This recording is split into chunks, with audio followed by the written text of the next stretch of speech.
का पूरा तंत्र है आपके पास, समझा दीजिए वहाँ पे। और खान सर को कहेंगे तो हम वहाँ पे समझा लेंगे तो मान जाते हैं हम। यहाँ पे हमारा ये लड़कों की हक की लड़ाई है, सारा लड़का रहा है। देखिए खान साहब, कई सवाल हैं, चलते चलते थोड़ा बात करेंगे।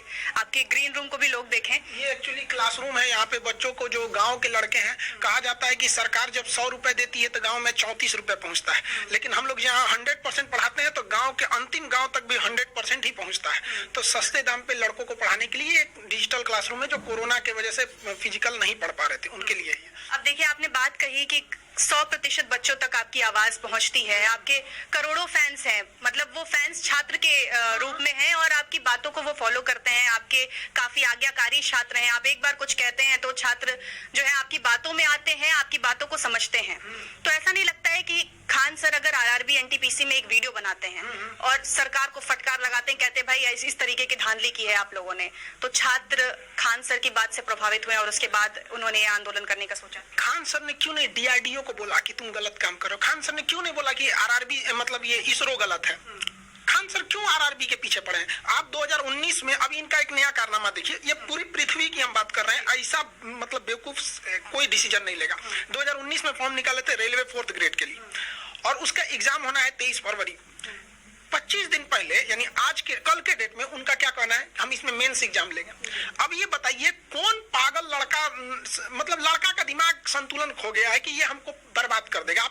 आप लड़कों के ऊपर रिसर्च कर रहे हैं कि लड़कों के देखते हैं कैसे इनके दिमाग को खेला जाता है। 2019 का फॉर्म निकाले और उसमें मेंस लेंगे 10 दिन पहले बोले, आप 19 में ही बोल देते, लड़का रेडी रहता है यहाँ पर। एक आप 19 का फॉर्म लेके 22 में बताइएगा मेंस लेंगे, लड़का देख रहा, आप 2029 हिला दीजिएगा। अब पता चला 29 में कह देंगे वैकेंसी में धांधली हुआ, कैंसिल करते हैं, मर गया लड़का, उसका 10 साल बर्बाद हो गया यहाँ पे।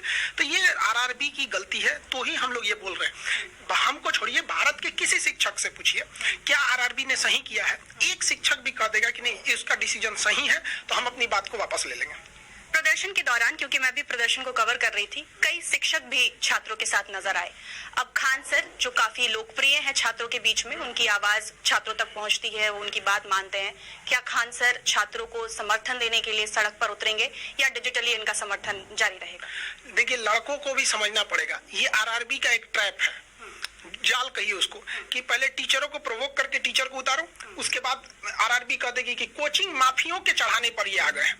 अगर हाँ, वहां अब लड़कों को तो नहीं कह सकते कि ये स्टूडेंट माफिया है, हम लोग को तो तुरंत कह देगा और अपना पल्ला झाड़ लेगा आरआरबी। इसलिए लड़कों के लिए हम लोग उसके जहां पे भी है, लड़कों का प्रशासनिक जो हेल्प है हम कर रहे हैं। एक लड़के के हाथ में 22 टाका लगा है, उस बेचारे का कौन है, हम लोग उसको कभी नहीं छोड़ सकते हैं। अगर आरआरबी कहे कि खान सर लड़कों को छोड़ दें तो ये नहीं हो सकता है। अगर हमारे पास 2 ऑप्शन रहे कि इस पृथ्वी को छोड़कर जाना है या विद्यार्थियों को छोड़ के जाना है, तो हम चल जाएंगे पृथ्वी छोड़ के। विद्यार्थी मेरे लिए सबसे ऊंचा है, उसके बाद दुनिया में कोई मायने रखेगा, हम उसी के लिए हैं। तो ये आरआरबी अपने दिमाग से हटा दे कि कोई भी शिक्षक उनके साथ रहेगा। ये लड़ाई लड़कों की है, हमको उनको प्रेरित करना है कि देखो तुम्हें ये लड़ाई लड़नी है, टीचर को एग्जाम नहीं देना है, टीचर को नौकरी नहीं करनी है। हाँ, तुम्हारे साथ गलत है, हम तुम्हारे साथ खड़े हैं यहाँ पे। और जहां तक जरूरत है रेलवे को, सर मैडम आप विश्वास कीजिए रेलवे को हटना पड़ेगा पीछे, क्योंकि अभी बांध, हम कल इससे पहले तक हम ये बात डिजिटली आराम से कर रहे थे। अभी देखिए नवादा में, सीतामढ़ी में, बेगूसराय, कहाँ पे ट्रेन नहीं रोका जा रहा है। जमुई में, ये आपका राजेंद्र नगर कल टर्मिनल पूरा 8 ट्रेनों को ब्लॉक कर दिया गया हर जगह से, और ये 28 तारीख को तो पूरा इलाहाबाद बंद कर देगा, मतलब ट्रेनें को पूरी संचालन ठप कर देगा ये लड़का। खान सर, क्या आप बहुत ज्यादा इन्वॉल्व हैं बच्चों के साथ इस पूरे प्रोटेस्ट में? कौन टीचर इन्वॉल्व नहीं है? ये बताइए, गजब की बात है। एक बच्चे को आप पीटिए और उसकी माँ से कहिए, आप माता जी उस बच्चे की पिटाई के लिए आप हक के लिए आवाज उठाएंगी? कौन माँ होगी? सौतेली माँ भी खड़ी हो जाएगी। तो माँ बाप बच्चों को पाले हैं, जन्म दिए हैं, लेकिन उनके करियर को संभालने की जिम्मेदारी हमारे जैसे लाखों टीचरों की जिम्मेदारी है। हर टीचर उसके साथ खड़ा है। हम कैसे, आपका क्या कहना, हम स्टेशन मास्टर के साथ खड़ा हो जाए? कभी नहीं। मेरा सवाल ये था कि क्योंकि आप काफी अपडेटेड हैं सारे तमाम चीजों से, जो भी अपडेट हो रहा है प्रोटेस्ट में, छात्र नवादा का आपने जिक्र किया, फिर आप इलाहाबाद का जिक्र कर रहे हैं, तो क्या आप भी लूप में हैं इस पूरे प्रोटेस्ट में? लड़के ही इतने काफी हैं कि मनवा लेंगे। लड़के जो हैं इतने काफी हैं कि वो अपनी बात को बेहतरीन ढंग से मनवा लेंगे। अब आरआरबी को समझ में आ जाएगा कि लड़कों के साथ खिलवाड़ करना बहुत गलत बात है। इनको मधुमक्खी के डंक से डर लगता है, लेकिन छत्ता में हाथ जरूर डालेंगे। अब 19 में एग्जाम लिए, जिस तरीके से होता है फाइनल करके ले लीजिए, नया नया नौटंकी निकालेंगे, गड़बड़ होगा। इस पूरे चक्र पर हम आएंगे और उस मुद्दे को भी समझेंगे जिसकी हम चर्चा कर रहे हैं, क्योंकि कई लोग कंफ्यूज हो जाते हैं। असल में जब भी छात्र ऐसे सड़क पर आते हैं, थोड़ा वायलेंस होता है, जब भी प्रोटेस्ट होता है, ऑब्वियस है कि एक वायलेंस एक पार्ट हो जाता है उसका, तो एक नैरेटिव सेट होता है कि ये छात्र जो है, ये पढ़ने लिखने वाले छात्र, एक वर्ग है जो ये ऐसा सोचता है, उनकी मानसिकता है कि ये छात्र जो है वो हंगामा कर रहे हैं, पढ़ने लिखने वाले छात्र नहीं है, बाकी लोगों को प्रभावित कर रहे हैं। उस नैरेटिव पर आपका क्या कहना है? और दूसरी बात ये कि प्रशासन की तरफ से लगातार आज जैसे बयान आया कि कुछ कोचिंग संस्थान के खिलाफ कार्रवाई भी हो जाएगी, तो क्या ये धमकी है प्रशासन की तरफ से या चेतावनी है? इसको कैसे ले रहे हैं? देखिए, जहां तक प्रशासन की काम है कि कोचिंग पे कार्रवाई हो जाएगी, बच्चों ने ही खान सर को बनाया है, प्रशासन ने नहीं बनाया था। हम बच्चों के लिए पढ़ाए हैं, बच्चों के लिए इंसाफ के लिए लड़ते रहेंगे। अब चाहे इसके लिए कोई हमारे ऊपर परमाणु बम मार दे, कोई फर्क नहीं पड़ता है, ठीक है। उससे बढ़कर तो बम अभी बना नहीं है, मार दे, उससे बढ़ने। दूसरी बात, हम लड़कों से भी हाथ जोड़ के विनती करते हैं कि बाबू देखो, तुम्हारी एक गलती को प्रशासन 20 गुना बढ़ा के दिखाएगा। तुम एक पत्थर चलाओगे, ये कहेंगे कि मिसाइल मार दिया हमारे ऊपर। इसलिए ये सब चीजों से सावधान रहिएगा। और प्रशासन से भी कहेंगे कि कहाँ का प्रशासन है जो पत्थर चलाता है। आप राजेंद्र नगर टर्मिनल पे होंगी, बड़ा बड़ा पत्थर चला रहा था, एक सर पे लगेगा, लड़का का मौत फिक्स हो जाएगा। ये क्या प्रशासन के लिए सही है? गलत बात है। यहाँ पे जो रेलवे के वो हैं, मतलब पैसेंजर हैं, उनको चोट लगी है। अब प्रशासन कह रही है कि खान सर आ जाएंगे, हम चले जाएं रेलवे टर्मिनल पे ना, तो विद्यार्थी तो प्रोटेस्ट में है ही है, ट्रेन से लोग उतर जाएंगे और वो भी प्रोटेस्ट में शामिल हो जाएंगे। तो क्या खान सर की चेतावनी है प्रशासन की तरफ? हम बता रहे हैं ना, खान सर अभी नहीं पहुंचे हैं वहां पे। हम लड़कों के लिए, लड़कों से हम यही कहते हैं कि मतलब आपकी हक की लड़ाई है, वो लड़ रहे हैं, प्रशासन को भी समझना चाहिए। खान सर वहां जाएंगे तो ट्रेन में बैठा हर इंसान बाहर आएगा और कहेगा कि नहीं, ये सही बोल रहे हैं, ये गलत के लिए नहीं बोलते हैं। आप ही बताइए, हम कब गलत के लिए आवाज उठाएं? कौन टीचर गलत के लिए बोलेगा? हम लोग को क्या मतलब है? लड़कों के भविष्य के लिए लड़ रहे हैं हम लोग।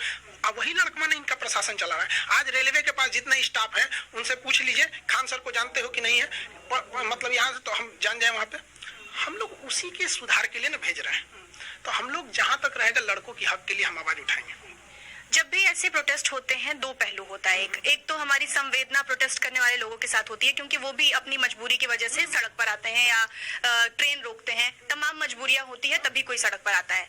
लेकिन प्रशासन की तरफ से भी एक बार देखना चाहिए कि प्रशासन का काम है कि लॉ एंड ऑर्डर स्टेबल रहे, कहीं कोई हुड़दंग ना हो, कुछ ऐसा अनहोनी ना हो जाए। तो प्रशासन अगर आती है आपके पास और कहती है क्योंकि खान सर छात्रों को अगर समझाएंगे तो छात्र मान जाएंगे, तो क्या खान सर अपने लिहाज से इनिशिएटिव लेंगे? देखिए, एक बात बताते हैं, आप ग्रेजुएशन के लड़का को कहिएगा A for apple, B for ball, C for cat, न तो आपको पागल समझेगा। डीआरएम साहब आके कह रहे हैं कि हमको तुम ज्ञापन दे दो। भैया डीआरएम साहब, आपका काम ट्रेन चलाना है।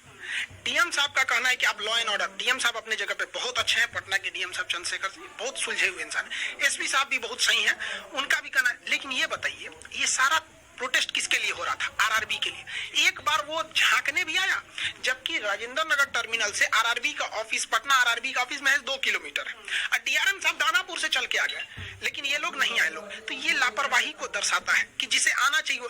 हम नहीं समझ रहे हैं कि आप डीएम साहब को ज्ञापन देके हम क्या करेंगे। डीएम साहब का तो काम है पटना में लॉ एंड ऑर्डर मेंटेन करना, वो बहुत अच्छा से मेंटेन भी करते हैं, और वो अपनी जगह पे गलत कहाँ है, उनका तो काम है वो करना वहां पर। जो एक संवैधानिक तरीका है कि प्रोटेस्ट हो रहा है तो ज्ञापन दीजिए। बताइए, जिसमें 8 मिलियन ट्वीट हो गया, उसके बाद भी कोई अगर मांगे कि ज्ञापन दो, तो उसको क्या कहिएगा आप बताइए? मतलब 8 मिलियन ट्वीट, पूरे हिंदुस्तान के बच्चा बच्चा को पता चल गया। आरआरबी का और ये कि हम चिन्हित करके टीचर को पकड़ेंगे, ज्ञापन इसके लिए नहीं गया था, वो सब जान।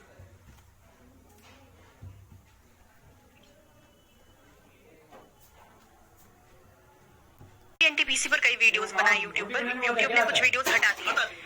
क्यों हटाएं? आपने शुरुआती में कुछ कारण? भाई देखो, हिंसा नहीं होनी चाहिए। प्रशासन से भी कह रहे हैं कि आपको भी इस तरह से पत्थर नहीं चलाना चाहिए। बाद में चेकिंग सेक्शन में जाता है, चेकिंग के बाद वो क्या, ये समस्या आ रही है चैनल पे मेरे। क्योंकि ये जो बुनियादी कुछ सवाल है इस प्रोटेस्ट, अब जैसे कि आपने कहा कि अब नेशन, यहाँ पर कभी पटना की सड़कों पर खान सर दिखाई? हमेशा किसी लड़के से पूछे, खान सर का सब वहां रहेंगे बच्चों के लिए। ये तो हम अभी बता रहे, जहां जरूरत पड़ेगा, कोई हम वहाँ पे रहेंगे और लड़के अब ये मनवा के छोड़ेंगे। आज से पहले हम ये कभी नहीं कहते कि लड़के मनवा के छोड़ेंगे, लेकिन अब बताइए ये डिसेंट्रलाइज हो। ऑनलाइन विद्यालय RJ14 से जुड़ने के लिए आप सभी का धन्यवाद दोस्तों। आगे जो भी अपडेट होता है तो आपको वीडियो के माध्यम से सूचना इसकी दे दी जाएगी। तो प्रोटेस्ट में आप शामिल होएं और उम्मीद करता हूं कि RRB